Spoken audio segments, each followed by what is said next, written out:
This conference will now be recorded.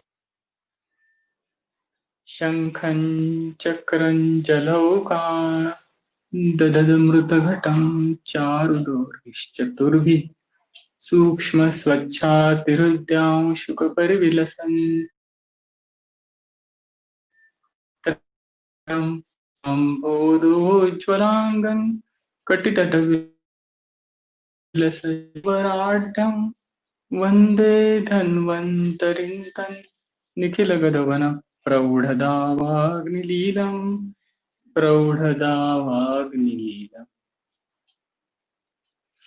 तो पिछली बार हम लोग चौथे श्लोक के टीका में आखिरी पार्ट में थे, वही से करेंगे।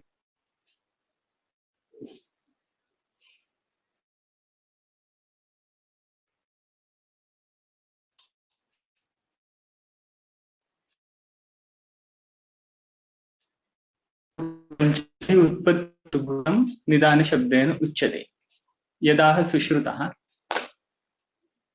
हेतुलक्षण निर्देशान निदानानि सुश्रुत सूत्रस्थान अध्याय 3 इति। यहाँ पर हमने देख लिया था, उसके आगे आप पढ़ेंगे। तत्र एवं निदान शब्द निरुक्ति निर्दिश्यते व्याधिरनेन इति निदानम् दिशेः पुरुषोदरादित्वात् रूपसिद्धि। तो निदान शब्द की जो निरुक्ति है, निर्दिश्यते व्याधि अनेन इति निदानम्, तो व्याधि का निर्देश जिसके द्वारा किया जाता है उसे निदान कहा जाता है। दिशेः पुरुषोदरादित्वात् रूपसिद्धि, तो इस शब्द का, निदान शब्द का रूप कैसे बन गया है? तो पुरुषोदरादि गण जो है वहां से दिशा का रूप निर्दिश्यते ऐसा बन गया है, ऐसे गदाधर कहते हैं। निश्चितं दीयते प्रतिपाद्यते व्याधि अननिति निदानम इति जेज्जट। जेज्जट का कहना है तो निश्चिति देने वाला जो है और व्याधि का प्रतिपादन करने वाला जो है वो निदान है। भट्टार हरिचंद्रेणापि तंत्रयुक्त्यादि विवरण प्रस्तावे एषा एव निरुक्तिरुक्ता। तो भट्टार हरिश्चंद्र ने भी तंत्र युक्ति इत्यादि के विवरण के प्रस्ताव में यही निरुक्ति बताई है।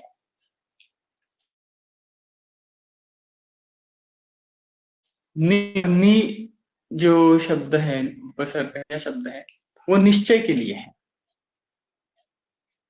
तथा च वररुचे है उपसर्ग सूत्रम निश्चय निषेधयोः।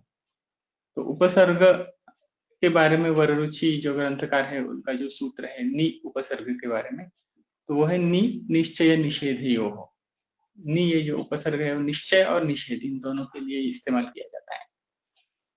लोके अपि अद्यते निदानं करिष्यामि इत्युक्ते निश्चयं करिष्यामि इति अवगम्यते।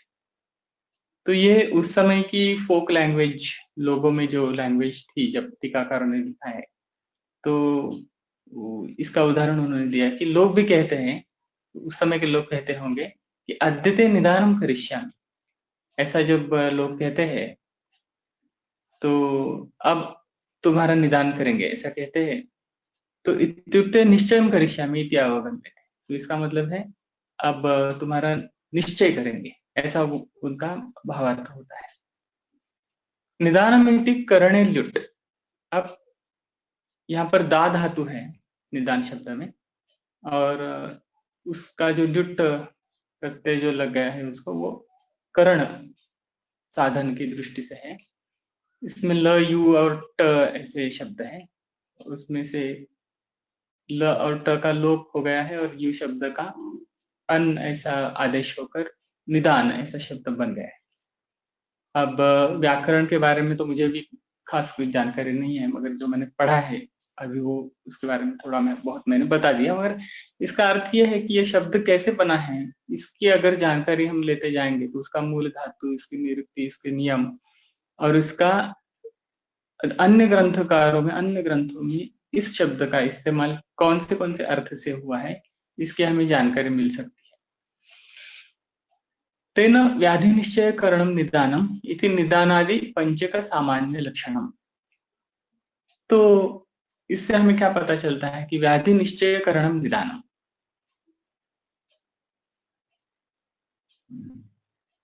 तो व्याधि का निश्चय करने वाला जो है वो निदान है। अब इस अर्थ से जो ये निदान शब्द है, व्याधि निश्चय करणम निदान, तो ये हम लोग चौथा सूत्र कह रहे हैं, इसमें निदानम पूर्व रूपाणी रूपाणी विशेष तथा संप्राप्तिश्चेति विज्ञानम रूपाणम पंचधा स्मृतम, ऐसा सूत्र वो हम लोग पढ़ रहे हैं। तो इसमें यहाँ पर ये पांचों जो है, उन पांचों को निदान शब्द प्राप्त हो जाता है, क्योंकि ये व्याधि के निश्चय करने का कारण बन जाते हैं, इसलिए वो कारण है और इस अर्थ से वो पांचों निदान है। तो इसी अर्थ से इति निदानादि पंचक सामान्य लक्षण, ये निदानादि जो पंचक है, इसका ये शब्द, इस निदान शब्द का, इस पंचक का सामान्य लक्षण, मतलब सामान्य क्या वो कहते हैं या हिंदी में भी वो बन गया। निदान शब्दो अयम निदान विशेषे जातौ च वर्तते। अब ये यहाँ पर जो निदान शब्द एक और निदान जाति, इन दोनों के अर्थ से प्रयुक्त हो जाता है। तो कभी कभी वो निदान पंचक जो है, इन पांचों के लिए निदान कहा जाता है, या तो सिर्फ व्याधि का हेतु, व्याधि बनने का हेतु, इस अर्थ से भी निदान शब्द का इस्तेमाल किया जाता है। तो निदान विशेष के लिए भी है और निदान जाति जो है उसके लिए भी है। जैसे कि यहाँ पर एक उदाहरण उन्होंने दिया है कि तृण शब्द, यथा तृण शब्द तृण विशेषे तृण जातौ च वर्तते। तो तृण इसी नाम का एक घास होता है, मराठी में जो गवत कहते हैं, तो उस जाति का जो घास है उसे, उसका नाम ही तृण ऐसा है। तो अगर तृण कहेंगे तो तृण विशेष जो विशिष्ट घास है उसका भी अर्थ हो जाता, वो भी अर्थ हो जाता है तृण जातौ च वर्तते, या किसी भी किस्म का घास, ऐसा भी उसका अर्थ हो जाता है। तो इसी प्रकार से अगर निदान कहेंगे तो व्याधि निदान, या तो इन पांचों में से कोई, ऐसा दोनों अर्थ उसमें से हो जाते हैं। भट्टार हरिचंद्रेण निदान स्थाने या गौ सुदोहा भवति न तान् निदधीत इति व्यासप्रयोगमुपन्यस्य निबंधार्थो निदानादि शब्दों व्याख्याता। और भट्टार हरिचंद्र ने क्या किया है निदान स्थान में,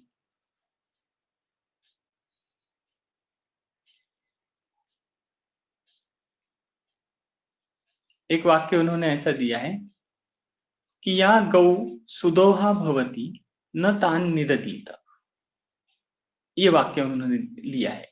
तो इसका क्या अर्थ है कि जो गाय है उसका जब दोहन करते हैं, मतलब दूध निकालते हैं, तो उसके पैर बांधने पड़ते हैं, नहीं तो वो अपना पैर झाड़ती रहती है और दूध नहीं निकाल सकते। तो इसके लिए उसके पैर बांध देते हैं। मगर जो गायें ऐसी है कि जिनका जो ऐसे नहीं करती है, जो आराम से खड़ी रहती है, तो उनको बांधने की जरूरत नहीं होती। तो ऐसी गायों को सुदोहा ऐसे कहते हैं, उनका दोहन बहुत ही आसान हो जाता है, इसलिए उनको सुदोहा कहते हैं। तो उनको बांधने की जरूरत नहीं पड़ती। निददीता इति व्यास प्रयोगम उपन्यस्य निबंधार्थो निदान शब्दो व्याख्याता। तो या गौ सुदोहम भवति न ताम निददीत, ये व्यास ने ये प्रयोग किया है, व्यास ग्रंथ का व्यास ने ये प्रयोग किया है। तो ये प्रयोग उपन्यास, मतलब ये प्रयोग यहाँ पर लिख के वहां पर डालकर निदान जो शब्द है वो निबंधन इस अर्थ से इस्तेमाल किया जाता है, ऐसे उन्होंने व्याख्या की है। निदीयते निबध्यते हेत्वादि संबद्धो व्याधि अनेन इति कृत्वा।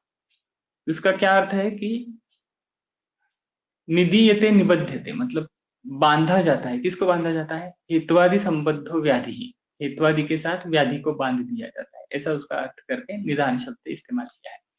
तत्तु निदान स्थान रूप ग्रंथ अभिप्रायण, तो वो उन्होंने जो किया है वहां पर, वो निदान स्थान रूप जो ग्रंथ है उस ग्रंथ का वर्णन करने के लिए किया है। नहीं हेत्वादय हो हेत्वादि संबद्धम व्याधि प्रतिपादयन्ति, क्योंकि इन हेतु पूर्व रूप रूपोपचय संप्राप्ति को अगर हमने ऐसा कह दिया कि इनको बांधने के लिए निदान शब्द का इस्तेमाल किया है, तो वैसा नहीं हो सकता, क्योंकि हेत्वादि जो है वो उन्हीं के साथ संबद्ध जो व्याधि है उसका तो प्रतिपादन नहीं कर सकते, क्योंकि उन्हीं का हमें वर्णन करना है और वो खुद को ही खुद के साथ बांध देते हैं, ऐसा तो हम नहीं कह सकते।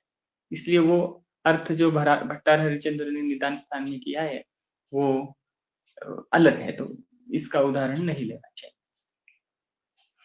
तो यहाँ तक निदान शब्द का जो इस्तेमाल होता है दोनों अर्थों से, इसका वर्णन हो गया। ये हम जानना हमारे लिए बहुत आवश्यक है, क्योंकि ऐसा ही शब्दों का अलग अलग प्रयोग ग्रंथों में बार बार होता रहता है, और कहाँ पर किस अर्थ से शब्द प्रयोग है वो जानना बहुत ही आवश्यक है।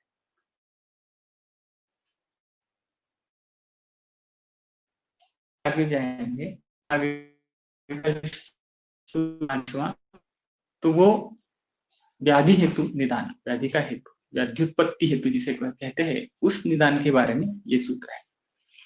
तो इन निदान पंचकों का सामान्य वर्णन हो गया है अभी तक। अब इसमें से एक एक जो है पांचों में से, इसमें से पहला जो है व्याध्युत्पत्ति हेतु निदान, इसका वर्णन होने जा रहा है। तो मूल सूत्र में ये जो वर्णन है वो, उसमें ये जो पर्याय शब्द उन्होंने कह दिए हैं, तो वही उनकी व्याख्या बन गई मूल श्लोक में। माधवकर ने जो पर्याय शब्द दिए हैं, तो इसका जो विधान है वही उस निदान की व्याख्या हो गई। मगर यहाँ टीकाकार विजय रक्षित ने क्या किया है कि उसका एक वाक्य में व्याख्या, उसकी एक वाक्य में व्याख्या करने के लिए अलग व्याख्या बताई। तो वो कैसे किया है वो आगे हम देखेंगे। निमित्त हेत्वायतन प्रत्योत्थान कारण ही निदान माहु पर्याय। तो निमित्त हेतु आयतन प्रत्यय उत्थान कारण, इन पर्यायों के द्वारा जो कहा जाता है उसे निदान कहते हैं।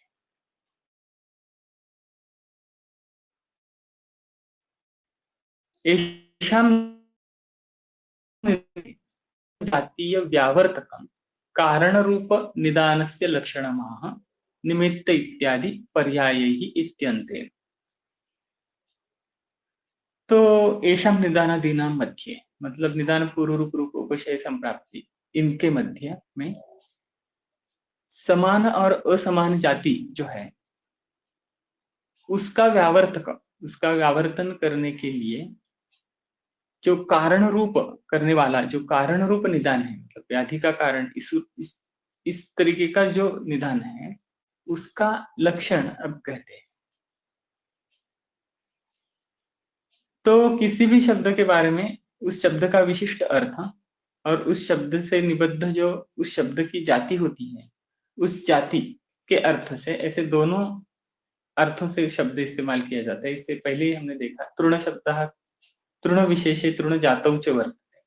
वैसे भी निदान ये जो शब्द है ये व्याध्युत्पत्ति हेतु और व्याधि के जानने वाला या कौन सा भी हेतु, किसी भी चीज का कौन सा भी हेतु, ये उसकी जाति है, ये जाति के लिए और व्याधि के उत्पत्ति का निदान, इस विशिष्ट अर्थ के लिए, पर्टिकुलर अर्थ के लिए, दोनों के लिए इस्तेमाल किया जाता है। तो ये व्यावर्तन करना है अब हमें, जो व्याधि का जो हेतु है वो क्या है, वो किस चीज को व्याधि का हेतु कहते हैं। जब रुग्ण हमारे सामने आएगा तो हमें उसके व्याधि का हेतु ढूंढना पड़ेगा, या उसके व्याधि के अनेक जो हेतु होंगे वो हमें ढूंढने पड़ेंगे। तो उसको हम किस चीज को हम हेतु कहे और किसे ना कहें, क्योंकि अगर व्याधि की उत्पत्ति का हेतु नहीं समझ में आ गया तो इसकी चिकित्सा हम ठीक से नहीं कर सकेंगे। तो इसके लिए कहते हैं एतैः शब्दैः यो अर्थो अभिधीयते तन्निदान। तो मूल श्लोक क्या है, निमित्त हेत्वायतन प्रत्योत्थान कारणैः निदानमाहु पर्याय। तो ये जो अलग अलग शब्द दिए, निमित्त हेतु आयतन प्रत्यय उत्थान कारण, इन शब्दों के द्वारा एतैः शब्दैः यो अर्थो अभिधीयते, इन शब्दों के द्वारा जो अर्थ कहा जाता है, जो अर्थ हमें चाहिए वो निदान है। यथा बुद्धि उपलब्धि ज्ञानम इति अनर्थांतरम। जैसे कि बुद्धि, उपलब्धि, ज्ञान, ये अनर्थांतर है, ऐसा न्याय दर्शन में सूत्र है। बुद्धि और उपलब्धि और ज्ञान, ये तीनों, इन तीनों का अर्थ क्या है? ज्ञान, ऐसे है, एक ही है, बुद्धि या ज्ञान, ऐसे है। ननु किम मिलित ही एक एक शोवा। अब यहाँ ननु शब्द का इस्तेमाल किया है, तो ननु का मतलब है आशंका, इस चीज के बारे में एक आशंका है। क्या आशंका है कि आपने ये जो शब्द कह दिए, निदान पूर्व रूप रूप विषय संप्राप्ति, उसके बाद में निदान की व्याख्या करने के लिए अलग अलग शब्द बता दिए कि निदान निमित्त हेतु आयतन प्रत्यय उत्थान कारण, ये अलग अलग जो शब्द हैं, निदान की व्याख्या करने वाले जो अलग अलग शब्द हैं, निमित्त हेतु आयतन प्रत्यय उत्थान कारण, तो इनका जो प्रयोग है ये एक एक शाह करना चाहिए या मिलित रूप से करना चाहिए। इसका मतलब यह है कि इन सारे शब्दों का मिलाकर अर्थ व्युत्पत्ति वाला निदान होता है, या अलग अलग लेंगे तो भी इसका अर्थ व्युत्पत्ति करने वाला निदान ऐसे होता है, मिलित है या एक एक शाह है। अब इसमें कौन सा भी ऑप्शन लेंगे तो भी और भी उसमें शंका उत्पन्न हो जाती है, और दोनों तरीके से हम उसका अर्थ नहीं लगा सकते, जिसका उदाहरण आगे दिया है। न आद्या, मतलब मिलित रूप से ऐसा नहीं हो सकता। क्यों? न आद्या एकार्थाभिधायी नाम शब्दानाम मिलितानाम अप्रयोगा, क्योंकि ऐसा तो कुछ इस्तेमाल नहीं करते कोई, एक साथ एक ही अर्थ का, एक ही अर्थ कहने वाले शब्द एक के आगे दूसरा ऐसे मिलाकर तो हम इस्तेमाल नहीं करते। जैसे मैं अब खाना खाने जा रहा हूँ, ऐसे अगर कहना है तो मैं खाना, भोजन, अन्न खाने जा रहा हूँ, ऐसे थोड़े के एक ही अर्थ के सब शब्द एक साथ मिलाकर उसका प्रयोग तो करने में कोई फायदा नहीं होता। द्वितीय चेत तथा सब व्यभिचारा, अगर दूसरा ऑप्शन अभी आपने लिया कि इन सब का अलग अलग प्रयोग करते हैं फिर भी व्युत्पत्ति निदान वाला जो निदान है वो अर्थ हमें मिल जाता है, तो ऐसे भी नहीं होगा। ऐसे वो ऑप्शन अगर ऑप्शन लोगे आप तो उसमें व्यभिचार दोष उत्पन्न हो जाएगा। व्यभिचार मतलब आप एक शब्द का इस्तेमाल करेंगे तो उसका एक और भी अर्थ होगा, दूसरा शब्द इस्तेमाल करेंगे तो दूसरा कोई और अर्थ होगा, तो उसमें व्यभिचार हो जाएगा। आपको जो कहना है तो वो समझ में नहीं आ सकता। अब उसके उदाहरण दिए हैं, निमित्तस्य शकुनादौ, क्योंकि निमित्त हेत्वायतन प्रत्युत्थान कारण, ये जो अलग अलग शब्द है इनमें जो ये शब्दों में अपना खुद का उसका अलग अलग अर्थ भी है। जैसे निमित्त शब्द है उसका अर्थ शकुन वगैरह ये भी है। निमित्त शब्द कोई मराठी में कहते निमित्त घडलं काहीतरी, तो निमित्त मतलब शकुन, कोई कोई तो निमित्त घट गया, उसके कारण से ये चीज हो गई, तो शकुन अपशकुन इस तरीके से भी इसका इस्तेमाल किया जाता है। हेतु हो प्रयोजके कर्तरी, हेतु जो शब्द है वो प्रयोजक जो कर्ता होता है उस अर्थ से भी इस्तेमाल किया जाता है, करने वाला जो है कर्ता, तो उसके लिए भी ये हेतु शब्द का इस्तेमाल किया जाता है। आयतनस्य स्थाने, आयतन शब्द का अर्थ स्थान ऐसा भी है। प्रत्यय से लड़ा दो, मतलब लट लुट वगैरह जो प्रत्यय व्याकरण में हम लोग उसका उल्लेख आता है कि मूल धातु को कुछ प्रत्यय लगता है और फिर उसका रूप बन जाता है, तो ये लट वगैरह जो प्रत्यय है लड़ा दो, ये प्रत्यय ही है। और आपने जो निदान इस 5 शब्द जो आपने लिए हैं उसमें प्रत्यय शब्द भी है निदान इस अर्थ से, तो इसका और भी एक अर्थ हो जाता है। उत्थानस्य उद्गमन उत्सर्गयोश्च दर्शना, और उत्थान शब्द आपने इस्तेमाल किया है तो वो उद्गमन या उत्सर्ग इन अर्थों से भी इस्तेमाल किया जाता है। उद्गमन मतलब ऊपर की तरफ जाना, उत्सर्ग का मतलब आगे उभर कर आना, या आगे कोई नई चीज जैसे नए जन्म हो जाता है उस तरीके से नए सिरे से आगे सामने आना, इस अर्थ से भी उत्सर्ग ये शब्द इस्तेमाल, उत्थान ये शब्द इस्तेमाल किया जाता है। तो ये अलग अलग शब्दों के अलग अलग अर्थ हैं, तो उसमें व्यभिचार दोष आ जाता है। आपको जो कहना है वो उसमें से ठीक तरह से नहीं समझता। अब उसका उत्तर देते हैं। ये जो ऑब्जेक्शन है, इस ऑब्जेक्शन को हटाने के लिए उसका उत्तर देते हैं नैवम, मतलब नहीं नहीं है, ऐसा मत सोचिए, ऐसा उसका अर्थ नहीं है। शकुनादीनाम निमित्तादिभिः सर्वैः अनभिधानात्। अब देखिए ये बहुत ही अहमियत वाला वाक्य है। ये जो निमित्त हेतुआयतन प्रत्युत्थान कारण, ये जो अलग अलग शब्द है, उसके शकुन वगैरह दूसरे दूसरे अर्थ भी हैं, वो तो है, वो तो ठीक है, मगर निमित्तादि भी सर्वे ही अनभिधान, मतलब निमित्त शब्द का शकुन या अगर अर्थ लिया आपने, तो उससे तो बाकी जो शब्द है उन सबका तो अर्थ सामने नहीं आता, इसलिए व्यभिचार नहीं हो रहा है। आप ठीक तरह से समझ लीजिए, उससे व्यभिचार नहीं हो रहा है। शकुनादि नाम निमित्तादि भी सर्व ही अभिधान। अगर निमित्त का अर्थ शकुन है तो हेतु का अर्थ थोड़ा ही शकुन है, सब उसका अर्थ नहीं हो जाएगा।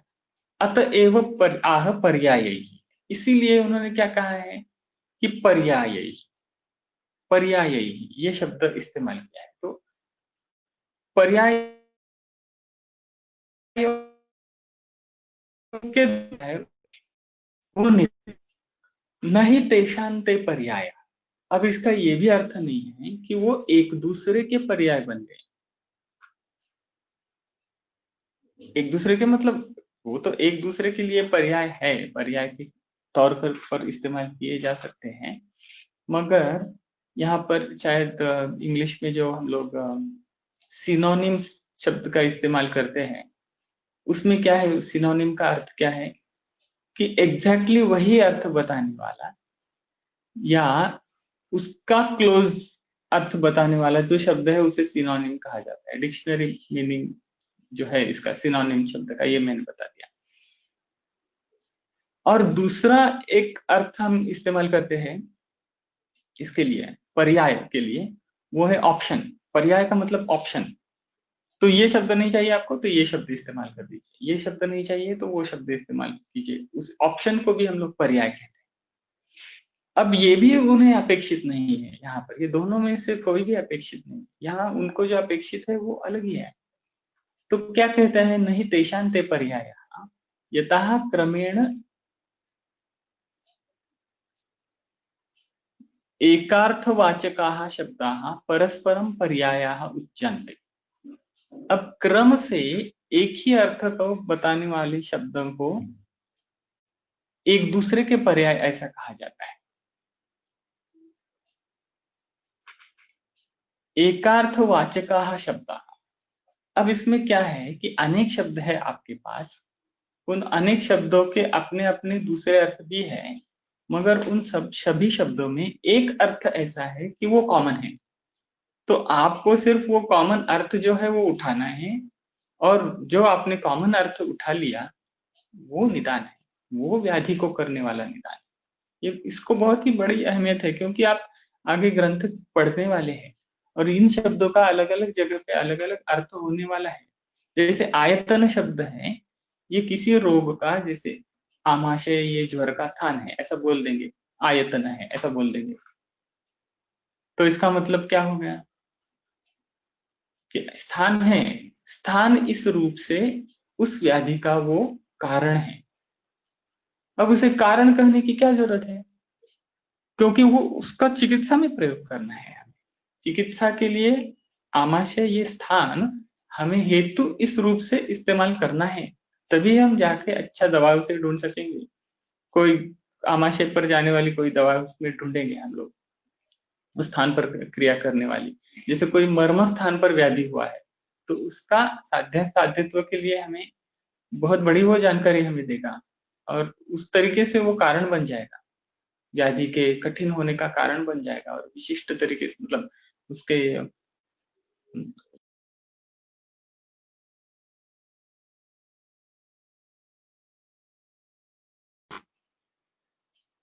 तो ये यहाँ पर जो वर्णन उन्होंने दिया है ये समझ लेना बहुत ही आवश्यक है। नहि तेषान्ते पर्यायः यतः क्रमेण एकार्थवाचकाः शब्दाः परस्परं पर्याय उच्यन्ते तस्मान् निमित्तादिशब्दैः पर्यायैः अभिधीयमानत्वं निदानत्वम्। तो निमित्त हेत्वायतन प्रत्युत्थान कारण ये जो शब्द है उनके द्वारा पर्यायैः, ये इनमें जो पर्याय होने कर उनको पर्याय बनाने वाला जो अर्थ है, उस अर्थ के द्वारा जो अभिधीय मानत्व है उस शब्द के अंदर, अभिधीय मानत्व है मतलब उस शब्द के अंदर उसका अर्थ बयान करने की जो क्षमता है उसे अभिधीय मानत्व कहते हैं। वो क्षमता जो है ना, वो उसका निदानत्व बन जाता है, इसीलिए उसको निदान कहते हैं, नहीं तो नहीं कहते। Okay, I hope you got this. एतच्च पर्याय कथनम शास्त्रे व्यवहारार्थम। तो ये क्यों बता रहे हैं अभी इतना सारा? इसका एक ही कारण है, शास्त्रे व्यवहारार्थ। तो आगे जो शास्त्र बनना है उसमें इस्तेमाल करने के लिए, उसका व्यवहार करने के लिए हर रोज हम लोग ये इस्तेमाल करेंगे और वहां पर गलती नहीं होनी चाहिए। जैसे ज्वर व्याधि है तो उसका आमाशय का कारण तो हमेशा सामने रहना चाहिए। उसका अगर वसंत ऋतु में होने वाला उष्मा जो कफ प्रकोप करने का निमित्त कारण बन जाता है, वो अगर उस ज्वर का कारण है तो उसका कारण तो हमारे ध्यान में आ जाना चाहिए। इसलिए ये शब्द इस व्याख्या का महत्व है। अब उसके आगे जाते हैं और ये जो व्याख्या मूल श्लोक में है, इससे हटकर, थोड़ा सा हटकर अभी विजय रक्षित को क्या करना है कि इस निदान शब्द की अलग व्याख्या बनानी है, अलग एक लक्षण बनाना है, और वो ऐसे बनाना है उनको कि वो उसमें व्यभिचार दोष नहीं होना चाहिए, उस पर कोई आपत्ति नहीं आनी चाहिए। इसमें जो अर्थ उन्हें बताना है वही अर्थ आना चाहिए। जैसे कि हमें आजकल चाहिए कि हर किसी पारिभाषिक शब्द को एक ही अर्थ होना चाहिए, ऐसा हम आग्रह करते हैं हमेशा कि एक ही अर्थ से एक ही शब्द होना चाहिए। एक ही अर्थ के अनेक अर्थ का एक शब्द होने से हमें ठीक से समझ में नहीं आ रहा है। तो ये आपकी सहूलियत के लिए उन्हें लक्षण बनाना है। तो ये क्या कहते हैं कि इदं तु संक्षेपतो लक्षण। तो ये संक्षेपतः हम लोग लक्षण बनाएंगे। क्या है वो? सेति कर्तव्यता को रोगोत्पादक हेतुर निदानम, ये उन्होंने लक्षण बना दिया। अब ये ऐसा क्यों बना दिया और उसमें जो अलग अलग शब्द है वो क्यों इस्तेमाल किए, वो बताते हैं आगे। यन्मते दोषेति कर्तव्यता रूपा संप्राप्ति रिष्यते तन्मते संप्राप्ति विदासार्थम सेति कर्तव्यता इति पदम। जिनको अब देखिए संप्राप्ति ये जो है ना, ये क्या है संप्राप्ति? तो यथा दुष्टेन दोषेण यथा जानवी सर्पता निवृत्तिरामयस्यासो संप्राप्ति जातिरहति, ये तो हमें पाठ होता है। तो दोष कैसे दुष्ट हो गया, वो कैसे अंदर अंदर पहुंच गया शरीर में, विभिन्न स्थान पर कैसे पहुंच गया, और कैसे उसने व्याधि की निवृत्ति मतलब व्यक्तता बनाई, इसे संप्राप्ति कहते हैं। ऐसा कुछ लोग कहते हैं, मगर दूसरे कुछ लोग ऐसे हैं कि उनके दृष्टि से व्याधि बन गया, बस इतनी ही संप्राप्ति है। व्याधि का जन्म हो गया, इतने ही संप्राप्ति क्या है? व्याधि का जन्म हो गया, बस हो गया। अब आपको थोड़ा ये अजीब लगेगा, मगर आप चरक में पढ़ेंगे तो बार बार पढ़ के ये समझ में आ जाएगा आपको कि ऐसा क्यों कह रहे हैं वो। उसका एक दूसरा भी कारण है, क्योंकि ये दोष जो है, वो दोषों का जो अंदर ही अंदर जो बन रहा जो प्रवास है, ये जो प्रवास है वो एक किस्म से देखिए तो हेतु के अंदर आ जाता है, निदान शब्द के अंदर आ जाता है। व्याधि की उत्पत्ति करने का हेतु वो है। दोषों का अंदर चलने वाला जो व्यापार है, वो व्यापार व्याधि का हेतु है। अगर हेतु है तो संप्राप्ति से अलग है। इसलिए कुछ लोग ऐसा कहते हैं कि व्याधि जन्म इति संप्राप्ति, व्याधि जन्म यही संप्राप्ति है, बाकी जो कुछ उसके पहले वाला जो कुछ भी है वो सब हेतु है। तो ये दो पक्ष बन जाते हैं। तो एक जन्मते दोषेति कर्तव्यता रूपा संप्राप्ति रिष्यते, तो जिनको व्याधि जन्म संप्राप्ति नहीं लगती, संप्राप्ति जिनको दोषेति कर्तव्यता को संप्राप्ति जो लोग कहते हैं, तक का जो है वो हेतु है, दोष बन जाने के बाद जो है वो संप्राप्ति है। तन्मते संप्राप्ति विधार्थम सेति कर्तव्यता का इति पद। तो उनके लिए इस व्याख्या में सेति कर्तव्यता का ये पद उन्होंने डाला है। तो सेति कर्तव्यता का शब्द का अर्थ क्या है? तो पहले बहुत दिनों तक हम लोग ये समझते थे कि इति कर्तव्यता ये जो शब्द है ये मराठी में थोड़े अलग किस्म से इसका इस्तेमाल किया जाता है। तो पूना के जो वैद्य बावड़ेकर है उन्होंने इसका अभ्यास किया और बहुत अच्छा उन्होंने वर्णन किया। उनके बाय द वे उनके लेक्चर्स भी है यूट्यूब पर, माधव निदान ही टाइटल है उसका, निदान पंचक पार्ट 1 पार्ट 2 ऐसे, तो आप सुन लीजिए। उन्होंने इस बात का बड़ा अच्छा बहुत सुंदर विवरण किया है कि क्या सेति कर्तव्यता का जो पद है वो कैसे बन गया। तो उन्होंने मीमांसा की दृष्टि से इसकी तरफ देखा और मीमांसा में ये पारिभाषिक शब्द है ऐसा उन्होंने ढूंढ लिया।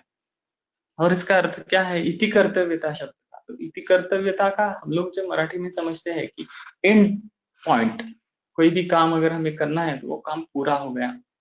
हमें घर बांधना है तो हमारे आयुष्य की इति कर्तव्यता हो गई, घर पूरा हो गया, इसे इति कर्तव्यता मराठी में कहते हैं। तो वो कहते हैं कि नहीं नहीं ये बात नहीं है। इति कर्तव्यता ये जो पारिभाषिक शब्द है इसका अर्थ ये है कि जो भी कुछ कारण है और जो भी कुछ कार्य है फाइनल प्रोडक्ट है, तो कारण और कार्य तक पहुंचने का जो बीच वाला प्रवास है उस प्रवास को इति कर्तव्यता कहते हैं। तो हम लोग ये भी समझ सकते हैं किसी कारण से अगर कार्य बनना है तो बीच में एक एक मराठी में टप्पा बोलते हैं वो आ जाएगा, या एक स्टेप बाय स्टेप पैटर्न से आ जाएगा। तो पहले हेतु हो गया, फिर हेतु से दोष बढ़ गया, फिर दोष उसका संचय हो गया, फिर किसी कारण से उसका प्रकोप हो गया और फिर किसी कारण से वो उस शरीर के दूसरे भाग में गया, फिर किसी और भी कारणों के साथ एक विशिष्ट व्याधि की व्यक्तता होगी।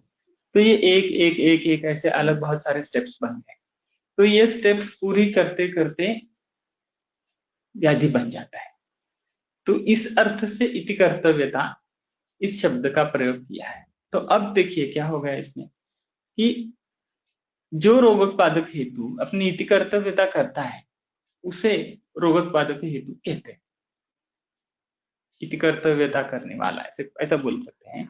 उसे इति कर्तव्यता करने वाला मतलब इति कर्तव्यता के साथ स इति कर्तव्यता, स इति कर्तव्यता जो हेतु होता है, रोगोत्पादक हेतु होता है, वो उसे निदान है ऐसा होता है। तो आगे जाएंगे, दोषेति कर्तव्यता रूपाया इति कर्तव्यता अंतराभावात्। तो उसके बारे में ये बोल रहे हैं कि संप्राप्ति क्या है, उसका दोषेति कर्तव्यता वही उसकी इति कर्तव्यता है, अलग नहीं है। इसलिए संप्राप्ति का विदास करने के लिए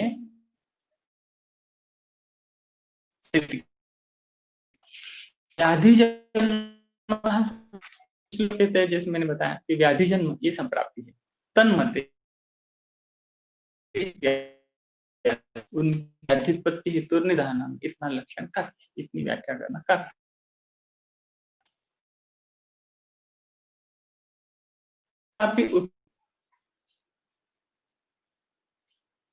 उभयत्रापि उत्पत्ति एतत् पदम ज्ञप्ति हेतु पूर्व रूपादि व्यवच्छेदार्थम। तो इन दोनों व्याख्याओं में उत्पत्ति ये जो शब्द है ये पूर्व रूप उपशय इनके व्यवच्छेद करने के लिए। अगर उत्पत्ति नहीं कहेंगे तो निदान शब्द से उनका भी अर्थ आप लेंगे, क्योंकि वो ज्ञप्ति हेतु है, मतलब व्याधि को जानने वाले हेतु है, वो हमने देख लिया पहले ही। तो उसका व्यवच्छेद करने के लिए उत्पत्ति ये शब्द डाला है। सच हेतु अनेकदा। अब देखिए यहाँ तक उन्होंने ये निर्दोष लक्षण जो है वो बना लिया है निदान का। तो किस चीज को निदान कहेंगे वो उन्होंने एकदम क्लियर कर दिया है।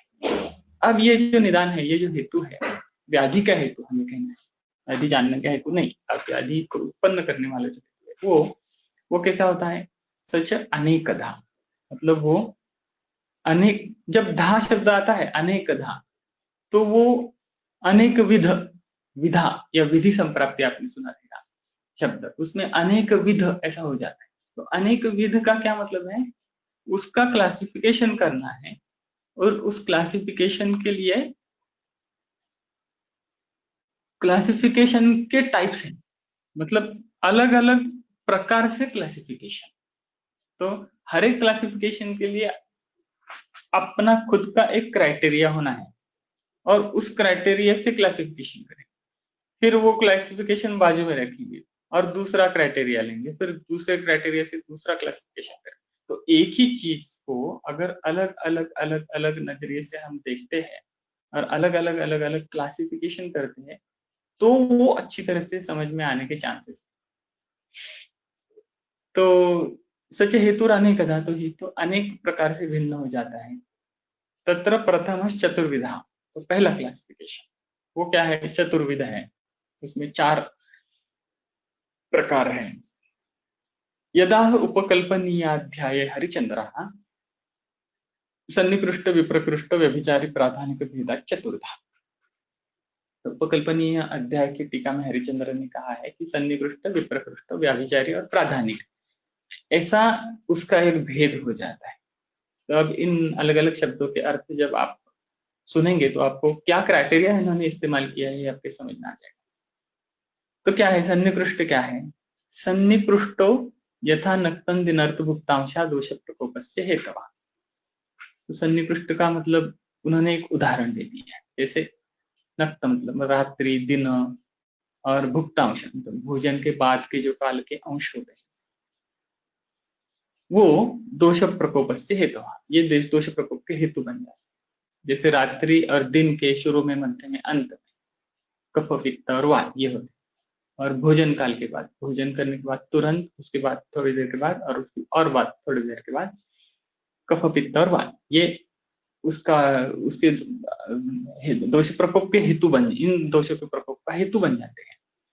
न ते चयादिकम अपेक्षन्ते, ये जो हेतु है इनको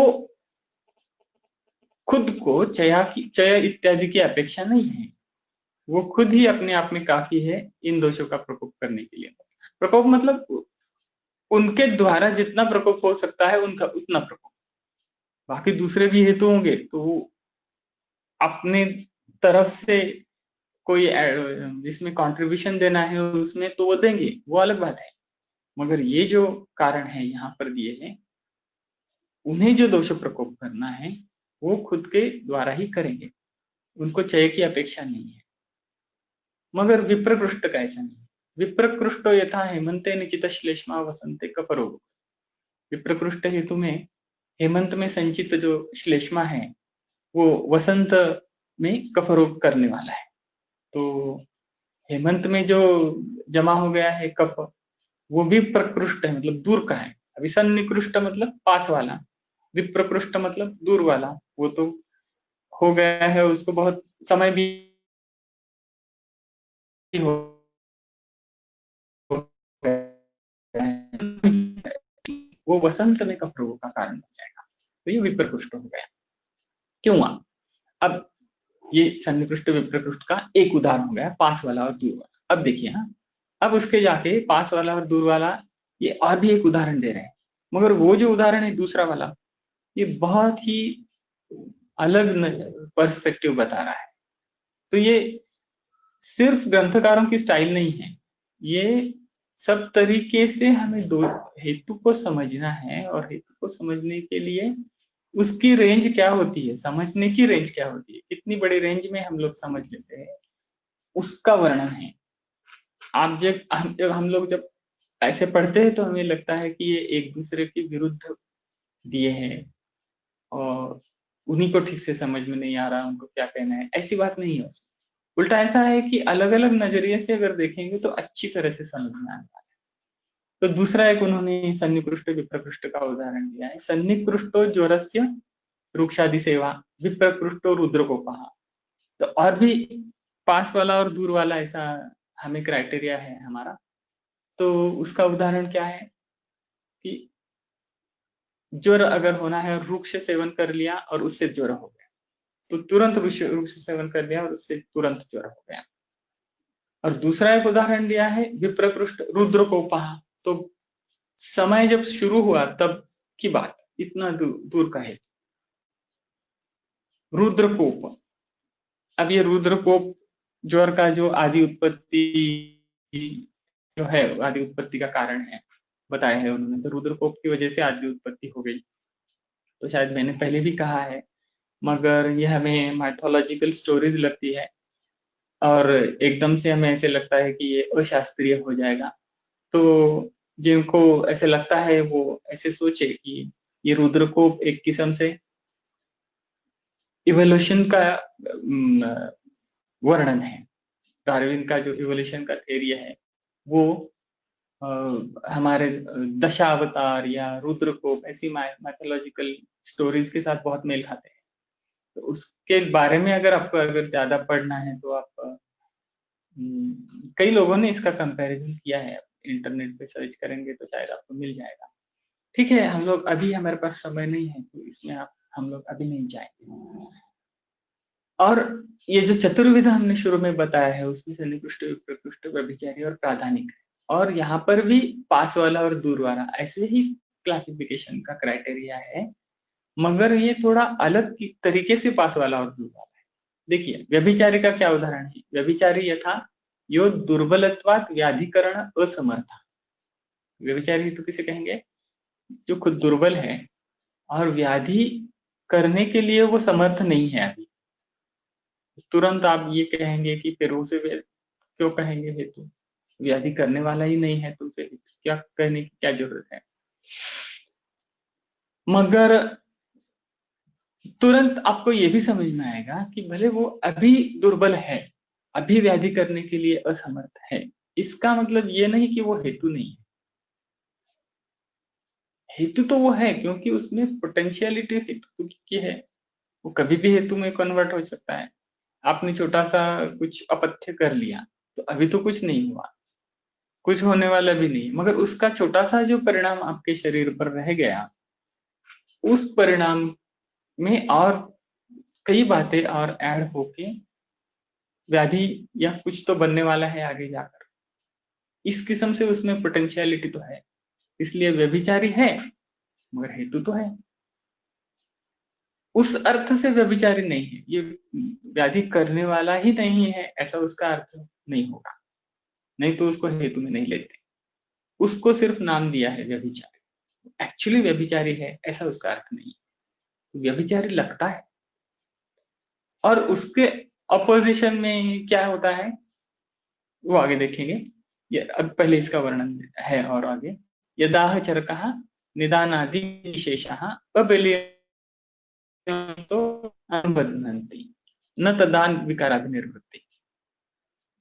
तो चरक ने कह दिया है, निदान स्थान आता है 4 में, तो ये जो हेतु बन जाते हैं अलग अलग, वो अगर बलवान है, बलवान नहीं है और उनका अनुबंध हो जाता है तो वो तो हेतु हो घट गए हैं, वो तो आपके साथ रहने वाले, अनुबंध होने वाला है उनका, मगर उनका उनसे विकार अभी निवृत्ति नहीं होने वाली। विकार की निवृत्ति मतलब व्यक्तता नहीं होने वाली। विकार होगा कि नहीं ये नहीं बता सकते, मगर उसकी व्यक्तता अभी नहीं होने वाली। तो ये व्यभिचारी हेतु हो गया। और उसके अपोजिट प्राधानिक है। प्राधानिक क्या है, यथा विषादी, बस इतना ही वर्णन है। जैसे विष होता है, विष संपर्क होने के बाद, प्राशन या बाह्य उसका ये होने के बाद, संपर्क होने के बाद एक तो तुरंत हो जाता है, कुछ तो शरीर के अंदर व्यक्तता हो जाती है और पक्का होती है, तो उसमें गारंटी है एक किस्म से, और तुरंत भी है, मतलब समय सीमा भी उसकी कम है, तो उसे प्राधानिक कहते हैं। तो ये सिर्फ एक क्लासिफिकेशन है, चतुर्विध क्लासिफिकेशन, और इसमें पास और दूर और तुरंत या उसमें श्योरिटी जो है, ये इस क्राइटेरिया से ये क्लासिफिकेशन बनाया गया है। अब आगे चलते हैं, त्रिविध हुआ, तो त्रिविध किस्म का एक और एक क्लासिफिकेशन, असात्मेन्द्रियार्थ संयोग प्रज्ञा परिणाम भेदा, और एक क्लासिफिकेशन। तो ये तो इसके बारे में तो आपने काफी कुछ पढ़ा रहेगा पहले, इसके ज्यादा वर्णन करने की आवश्यकता नहीं है। वह सात्वें इंद्रियार्थ संयोग, प्रज्ञापराध और परिणाम। तत्र सात्वें इंद्रियार्थ संयोगो रूप रसादया, कि अयोग, अतियोग और मिथ्या योग युक्त रूप रस वगैरह जो इंद्रिय के अर्थ हैं, वो अगर असात में है, मतलब ये अयोग अतियोग और मिथ्या योग है तो उसे असात में कहते हैं। प्रज्ञापराधो मिथ्या ज्ञान, तो प्रज्ञापराध किसे कहते हैं, तो ज्ञान ही मिथ्या हो गया।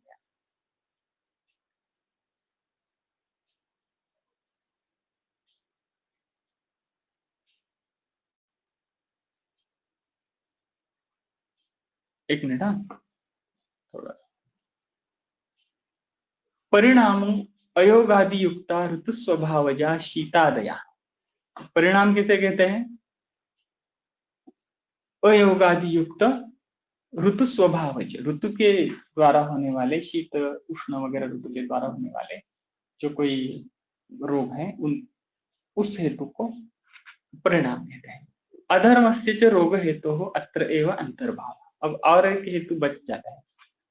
अब ये जो अलग अलग क्लासिफिकेशन उन्होंने बताया है, उसमें ऐसा हमेशा उनका दृष्टिकोण होता है कि सभी के सभी उनमें इंक्लूड हो जाए। ये इन सभी क्लासिफिकेशनों में सभी हेतुओं का इंक्लूजन हो जाता है, कोई छूटता नहीं है। तो अब इस क्लासिफिकेशन में तो आपको ऐसे लगेगा कि अधर्म कहाँ है, ये हेतु इसमें इस क्लासिफिकेशन में कहीं नहीं आता। साथ में इंद्रियार्थ संयोग परिणाम, तो ये कहते हैं नहीं, अधर्म इस हेतु का यही अंतर्भाव हो जाता है। इति भट्टार हरिचंद्र, ऐसा भट्टार हरिचंद्र कहते हैं। तस्यापि कालांतर परिणतस्य दुःख कर्तृत्व, तो वो कालांतर परिणाम मतलब परिणाम जो हेतु है, इसी में उसका अंतर्भाव होता है, क्योंकि वो कालांतर से व्यक्त दुःख कर्तृत्व उसमें है। चक्रस्तु प्रज्ञापराधे तस्य अंतर्भाव, अंतर्भाव चक्रपाणी ऐसे नहीं कहते, वो परिणाम में उसका अंतर्भाव नहीं करते, तो वो कहाँ करते हैं, प्रज्ञापराध में कहते हैं, करते हैं। तो दो किसी भी दृष्टि से देखे उसका इंक्लूजन तो हो जाता है। और अलग अलग दृष्टि से क्यों देखे इसकी तरफ, क्योंकि उसका अच्छी तरह से उसका हमें ज्ञान हो जाता है, इसलिए उसे अलग अलग दृष्टि से देखना चाहिए। ऐसा नहीं है कि ये कंफ्यूजन करने के लिए अलग अलग मतांतर बताया गया है, ऐसा नहीं। अलग अलग मत क्यों जानने हैं हमें, क्योंकि हमें एग्जैक्टली क्या है उसका पता करने के थोड़े हम पास जा सके, इसलिए अलग अलग मत बताए। मतांतर करने का उद्दिष्ट नहीं है, यहाँ पर कंफ्यूजन करने का या बुद्धिभेद करने का उद्दिष्ट नहीं होता कहीं भी। तो चक्रस्तु प्रज्ञापराधे तस्य अंतर्भाव, मिथ्या ज्ञान कृत ब्रह्मवदादि जन्मनो अधर्मस्य प्रज्ञापराध एव मूलम। तो मिथ्या ज्ञान के द्वारा जो अधर्म हो जाता है, किसी का वध हो जाता है, वध ब्राह्मण की व्याख्या है ब्रह्म जानने वाला जो है वो ब्राह्मण है। ऐसे कोई व्यक्ति विशेष का की हत्या इतना बड़ा ये अधर्म है, तो इसका प्रज्ञापराध यही मूल है। प्रज्ञापराध एक तो धीर और धृति और स्मृति, इनका विभ्रंश हो जाता है, तो हम क्या कर रहे हैं ये समझ में ही नहीं आता। नहीं तो समझ में आता है फिर भी कंट्रोल नहीं रहता, या तो ये समझ में पहले आ गया था मगर अब भूल गए, ये तीनों में से कोई बात होती। बलाबलम तो अत्र न निरूप्यते थे। अब यहाँ पे हेतु का जो बल है या अबल है, ये इसका यहाँ पर वर्णन नहीं है, क्योंकि अधर्म का भी ऐसे ही है कि अगर छोटा सा है,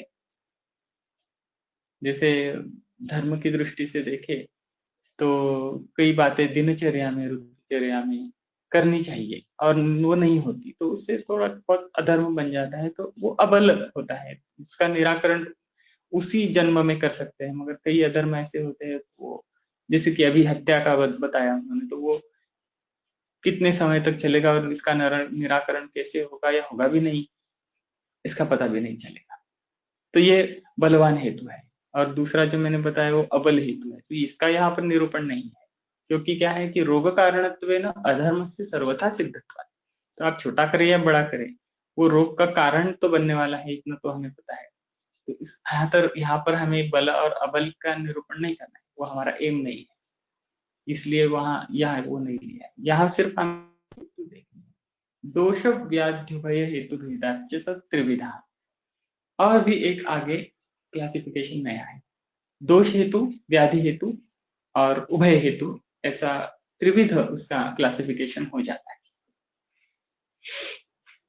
अब ये क्या है, इसमें देखिए अभी एक तीसरा क्लासिफिकेशन चल रहा है, इसके आगे जाके एक और भी है, बाह्य हेतु और अभ्यंतर हेतु। तो उसके अंदर भी दोषों, अभ्यंतर हेतु के अंदर दोषों का विवरण है, और वहां पर उन्होंने बहुत बड़ी मतलब बारीकी से वर्णन किया है। और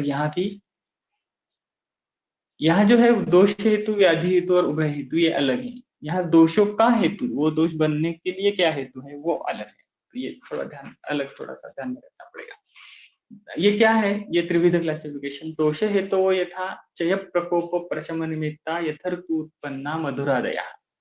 तो दोष हेतु किसे कहेंगे, चय, प्रकोप, प्रशम,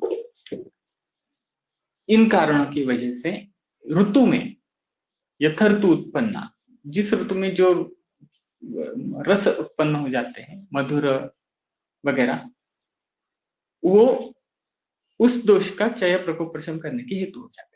जैसे वसंत ऋतु में कफ प्रकोप है, और वर्षा ऋतु में वात का प्रकोप है, या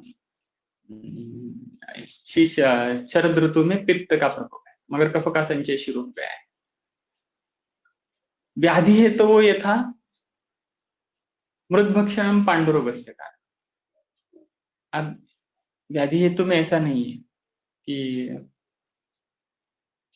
एक हेतु बन गया, फिर उसकी वजह से अब दोष बन गया, और फिर उसकी वजह से बाद में व्याधि बन गया। तो ये अलग है थोड़ा सा। इसमें हेतु जो है वही पर्टिकुलरली उसी व्याधि का को कारण बनता है।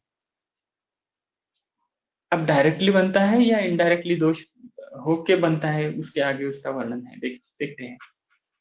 यद्यपि मृदपि दोषम प्रकोपयत्येव, अभी मृदभक्षण ये पांडुरोग का कारण है, मगर मृत्तिका जो है वो दोष का प्रकोप तो करती ही है। तो फिर ये दोष हेतु से क्यों ना कहेंगे। यदुक्तं चरति कषाय मारुता पित्तम उषराम वगैरह। तो मृत्तिका तो दोषों का ही प्रकोप करती है, तो इसे अलग क्यों कैटेगरी में डालें। तथापि तज्जै ही दोष ही पांडुरोग एवं आरभ्यते न तो अन्य विकार। मगर यहाँ फर्क यह है कि वो दोषों का प्रकोप करती है और दोषों के द्वारा व्याधि को बनाती है, मगर उसके अलावा और भी एक व्याधि का डायरेक्ट कनेक्शन इस हेतु के साथ है। वो क्या है, तज्जै ही दोषै ही पांडुरोग एवं आरभ्यते, उससे बनने वाला दो विकार, अन्य रोग उसे व्याधि हेतुता आ जाती है।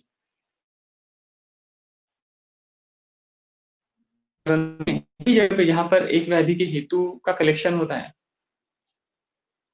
तो व्याधि के अधिकार में जब हेतु बताते हैं तो वो उस व्याधि के लिए होते हैं। तो वो हेतुओं का सेट ऐसे होता है कि वो अगर उसी तरीके से अगर बन जाए तो उसी से वही व्याधि उत्पन्न होगा। जैसे रक्त पित्त, चरक संहिता में रक्त पित्त के हेतु बताए, बहुत बड़ा सा पैराग्राफ, और उसके अंदर एक हेतुओं के ग्रुप्स हैं, और एक हेतु का ग्रुप अगर खत्म हो गया तो दूसरा ग्रुप शुरू हो जाता है। तो एक एक ग्रुप ऐसा है कि उससे रक्त पित्त ही बनेगा, तो ये व्याधि का हेतु है। उभय हेतु यथा वातरक्ते हस्त्यश्वोष्ट्रैर्गच्छतश्चाश्नतश्च विदायन्नम सविदाहोशंश्च वगैरह।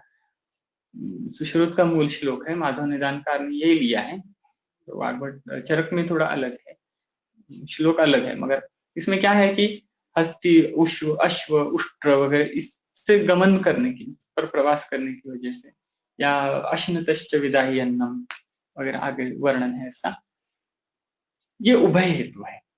इसमें क्या होता है, दोनों होते हैं, इससे दोष भी बढ़ते हैं, और ये हेतु ऐसे ही कि उनमें वो पर्टिकुलर व्याधि भी होता है। तत्र यद्यपि दोष प्रकोप पूर्वक में व्याधि जनन, तथापि दोषवत् व्याधो अपि तस्य कारणत्वमिति बोधे। फिर भी ऐसा है कि दोष तो बनते हैं उससे, और व्याधि बनने के लिए भी वो ही कारण होता ही है। व्याधि बनने के लिए वो ही कारण होता ही है। तेन तत्र न व्याधिहर मात्रम भेषजम प्रयोज्यम। तो ये इतना इसमें क्लासिफिकेशन क्यों करना चाहिए? क्योंकि हमें तो चिकित्सा करनी है, इसी के लिए हमें ठीक से समझना चाहिए। तत्र व्याधिहर मात्रम भेषजम प्रयोज्यम, वहां पर सिर्फ व्याधिहरण करने वाला औषध जो है, भेषज जो है वो काफी नहीं है, किंतु उभय प्रत्यनीका, उभय प्रत्यनी दोनों को दूर करने वाला जो औषध है, भेषज है, वो उसमें कारण है। तो इस तरीके का क्लासिफिकेशन व्याधि के बारे में समझना बहुत ही आवश्यक है। और व्याधि का हेतु ये अलग एंटिटी है क्या? सिर्फ दोषों का एक साथ आ जाना यही व्याधि है, या उसको अलग खुद का भी अपना अस्तित्व होता है? ये पूरे इस निदान पंचक में समझने वाली बहुत बड़ी बात है। अभी का जो पैंडेमिक चल रहा है कोविड-19 का, उसमें थोड़ा ये कंफ्यूजन हो रहा है हमारा, ऐसे मुझे लग रहा है। अब इसमें ये देखा जाता है कि कोई भी अलग अलग रुग्ण है, उनमें अलग अलग दृश्य दिखता है, चित्र दिख रहा है। किसी को प्रतिशाय है, किसी को कास है, किसी को श्वास है, किसी को ज्वर है, किसी को नहीं है, किसी को त्वचा पर कुछ दिख रहा है, किसी को टेस्ट और स्मेल का लॉस हो जाता है, किसी को लूज मोशन हो जाता है, और सभी को सब नहीं हो रहा है। तो अगर, और इसमें एक बात तो कॉमन है ज्यादातर कि ज्वर इनमें है। तो अगर ये ज्वर व्याधि अधिकरण है और इसका संक्रमण की वजह से ये फैल रहा है, ये भी बात सीधी है। तो थोड़ा सा संक्रामक रोग और जनपदोध्वंस ये अलग अलग से समझने वाली बात है, ऐसा मुझे लगता है। जनपद का उद्वंस होना ये अलग बात रखनी चाहिए, समझनी चाहिए, और संक्रमण ये अलग बात होनी चाहिए। अब इसमें संक्रमण जो है, कुछ कुछ रोग ऐसे होते हैं कि जो संक्रामंती नरान नरम ऐसे है, एक व्यक्ति से दूसरे व्यक्ति के में जाते हैं। तो अभी एक व्यक्ति में विशिष्ट रूप से लक्षण दिख रहे हैं, दूसरे व्यक्ति में उसी संक्रमण की वजह से अलग लक्षण दिख रहे हैं। ऐसा अगर है तो इसका मतलब है हर एक व्यक्ति में होने वाला व्याधि, उसका दोष प्रकोप, उस व्यक्ति में होने वाला दोष प्रकोप अलग है। दोष प्रकोप अलग है मगर व्याधि एक ही है, ऐसा हो सकता है। हर एक जगह ऐसे होगा ऐसा मैं बोल नहीं सकता। और उसका ताल्लुक हम लोग डायरेक्टली पॉजिटिव या नेगेटिव होने से लगाए, ये भी मैं नहीं कह रहा। वो डिनाई करे, ये भी मैं नहीं कह रहा। वो डिनायल की के पहले हम हमारे शास्त्र में क्या है वो पहले समझेंगे। डिनायल करें, करना ना करना ये बात की बात है। हम हमारे शास्त्र के दृष्टि से संपर्क संक्रमण को हम लोग कैसे समझें? तो व्याधि का संक्रमण हो सकता है, हो जाता है मतलब हो सकता है। व्याधि का संक्रमण अगर हो सकता है तो संक्रमण ये इसमें एक हेतु बन गया। तो एक व्यक्ति के द्वारा दूसरे व्यक्ति में व्याधि संक्रमित हो जाता है, और दोष प्रकोप तो उस व्यक्ति का खुद का होता है। तो इसमें क्लियर कट ये बात हो जाती है कि व्याधि ये अलग एंटिटी भी होती है, और उसका संक्रमण अलग तरीके से जानने वाली बात भी होती है। तो अगर ऐसा सोचेंगे हम लोग, तो एक एक हेतु को दूर करने का एक एक चिकित्सा या प्रिवेंटिव मेजर हम लोग ले सकते। अगर संक्रमण ये हेतु है, और वो है हमें पता है, तो हमें संक्रमण रोकने के लिए जो करना है वो तो करना ही है। संक्रमण नहीं होने देना है खुद को। और चिकित्सा का अगर वक्त आता है या प्रिवेंशन का आता है, तो हमें दोषों की तरफ देखना है, वो भी है। तो जितने हेतु हम लोग कर सकेंगे, जितने हेतुओं का हम ध्यान रख सकेंगे, उतनी हम चिकित्सा सटीक करेंगे। अगर किसी को द्रवमल प्रवर्तन है, एक ही किस्म का रोग है, मगर दोष प्रकोप अलग अलग है, तो चिकित्सा अलग अलग ही होने वाली है। इसीलिए आप जनपदोद्वंस अध्याय में भी अगर पढ़ेंगे तो एक ही औषध पूरे समाज को देना है ऐसा नहीं लिखा है। उन्होंने क्या लिखा है, अगर जनपदोद्वंस आता है तो पंचकर्म करना है, चिकित्सा शमन चिकित्सा करनी है, रसायन करनी है, संकथा महर्षि नाम वगैरह वगैरह, ये मतलब सदगुरु के पास या सज्जन लोगों के पास बैठना, उनकी बात करना और उनके सहवास में रहना, ये सब करना है। तो ये सभी बातें करनी पड़ेगी, तब हम कुछ उसमें उसी अध्याय में शुरू में वो कहते हैं कि पहले ही दवाइयां, मतलब औषधि जो है, दवाइयां भी नहीं, औषधि शब्द है वो निकाल लो, क्योंकि अब काल दृष्टि के लक्षण या इसके जल दृष्टि वायु दृष्टि के लक्षण दिख रहे हैं, तो वो पहले ही निकाल लो दुष्ट होने के पहले। फिर हमें क्या हो जाएगा, उसके द्वारा किंचित प्रतिकार गौरव आ जाएगा, ऐसा शब्द उन्होंने इस्तेमाल किया है वहां पर। तो ये जो बड़ा व्याधि आने वाला है पूरे समाज में, तो उसका किंचित प्रतिकार हम लोग कर सकेंगे। तो उन्होंने तभी ये मान लिया है कि जब कभी कभी बड़ी दुष्टि हो जाती है जल की काल की, तो हम क्या कर सकते हैं, तो किंचित प्रतिकार कर सकते हैं।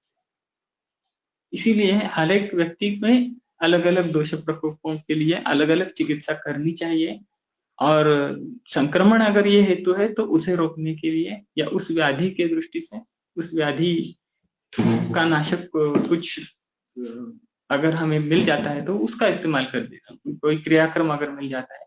मगर देखिए, व्याधि का अगर हमें अधिकरण समझ में आ गया तो उसका क्रियाक्रम तो हमारे पास रहता ही है। जैसे ज्वर है, व्याधि है, इतना हमें समझ में आ गया, तो उसका तो क्रियाक्रम ग्रंथों में है पहले से, क्या करना है वो तो क्लियर है एकदम। तो दोष हेतु, व्याधि हेतु और उभय हेतु, ये अलग अलग अलग पहचान के हर एक के लिए अलग अलग सोच करना चिकित्सा के लिए बहुत ही आवश्यक होता है। तो यहाँ पर हम लोग आज रुकेंगे। हाँ, ये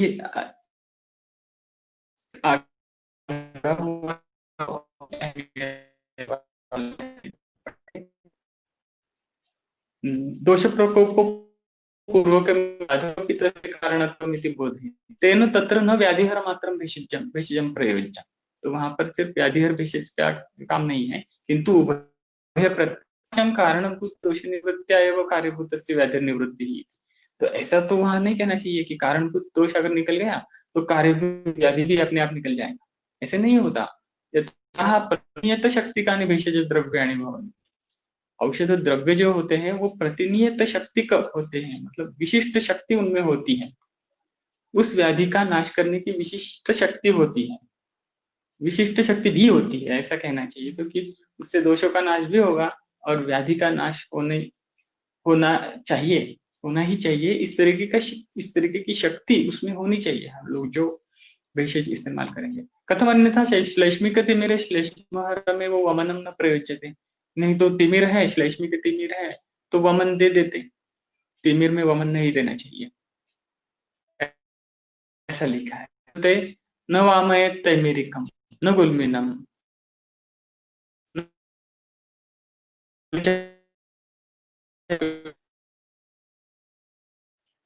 दोष है, ऐसा नहीं कह सकते। तो यहाँ पर ये क्लासिफिकेशन खत्म हो जाता है। तो हमने थोड़ा सा 5 मिनट लेट शुरू किया था, तो क्या करेंगे अभी, रुकेंगे? हाँ सर। ठीक है, हाँ, तो मैं नीलेश जी को रिक्वेस्ट करूंगा कि वो कंक्लूड कर दें। जी जी सर जी, बिल्कुल। रुकते हैं फिर आज, और अगले मंगलवार को फिर मिलेंगे सर। अच्छा, ठीक okay sir, thank you sir, thank you everyone. है, थैंक यू ऑल।